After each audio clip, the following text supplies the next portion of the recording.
Chloé, il y a un nouveau projet qui est en branle pour Vaudreuil-Dorion, pour la culture, en fait. Oui. Parle-moi un peu du réseau Mosaïque. Qu'est-ce que c'est au juste? Bien, en fait, premièrement, c'est une action qui s'inscrit dans le cadre de notre entente de développement culturel avec le ministère de la Culture et des Communications du Québec. Donc, on a décidé de mettre en place... on donne souvent l'image d'un parapluie. C'est vraiment un réseau parapluie qui va englober 6 points de culture importants sur le territoire de la ville de Vaudreuil-Dorion. Donc, on parle ici du musée, de la maison Tressler, du centre d'archives, de l'église Saint-Michel, donc tout le côté patrimonial, de la bibliothèque et de la maison Félix-Leclerc. Donc, c'est un réseau de points de culture qui s'implante. Et parallèlement à ça, on a également un journal web qui va s'additionner avec ça, un agenda culturel qui va mettre en lumière un peu toute la programmation d'un seul coup d'œil de ce qui se passe sur le territoire de la ville de Vaudreuil-Dorion. Et on a également une émission de télévision du nom de Mosaïque qui est présentée sur les ondes de C'est sur la télé, qui va vraiment faire des topos des artistes d'ici, de ce qui se passe dans la ville de Vaudreuil-Dorion. Donc, parle-moi un peu, dans le fond, c'est une plateforme web, donc un genre de calendrier. Quel type d'activité qui va être annoncé là-dessus? Bien, en fait, c'est vraiment une application. Bien, on dit que c'est une application. En fait, c'est une plateforme web qu'on va pouvoir avoir aussi à même, qui va s'adapter au téléphone mobile.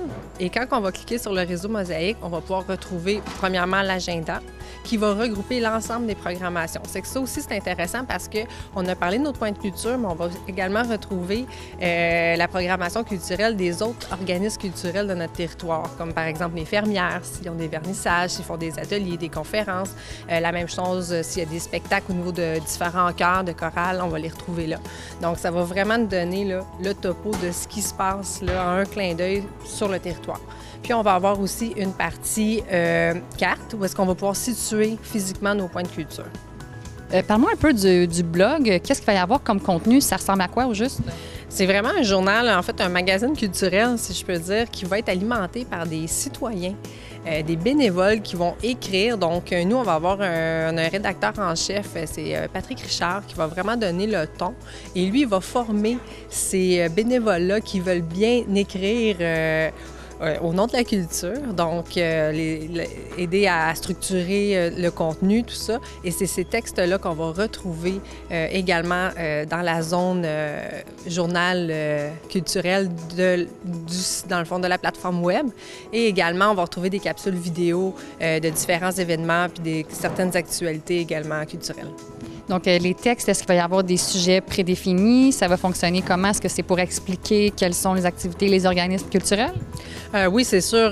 Par exemple, si certains bénévoles qui sont attitrés au musée, qui ont envie d'écrire sur qu'est-ce qui se passe au musée, c'est quoi les enjeux.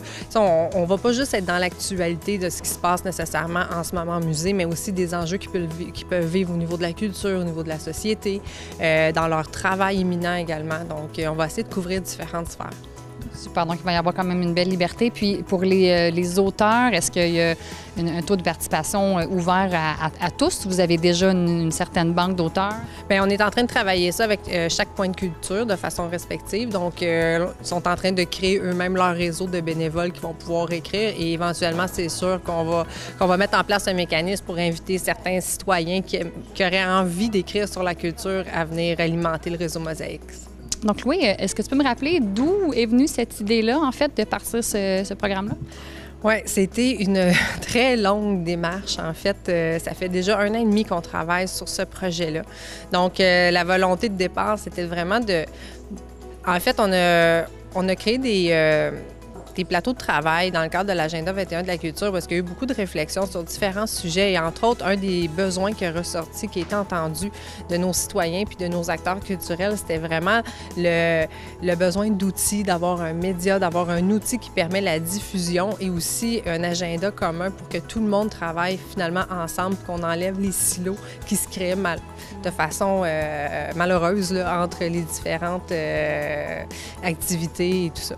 Donc, c'est parti de là. Donc, on a décidé de mettre en place ce réseau-là pour justement venir soutenir toutes les actions culturelles. Puis en même temps, pour nous aussi, la Ville, ça va faciliter notre travail parce que nous, notre mandat, c'est de venir bonifier l'offre culturelle qu'il y a déjà sur notre territoire. C'est que ça va nous permettre de mieux nous ajuster à l'offre culturelle qui est là présentement. Puis ça va être mis à terme quand? Quand est-ce que ça va être accessible aux citoyens? Bien, les émissions de télévision Mosaïque ont déjà commencé leur diffusion sur les ondes de C'est sur la télé, la télévision communautaire.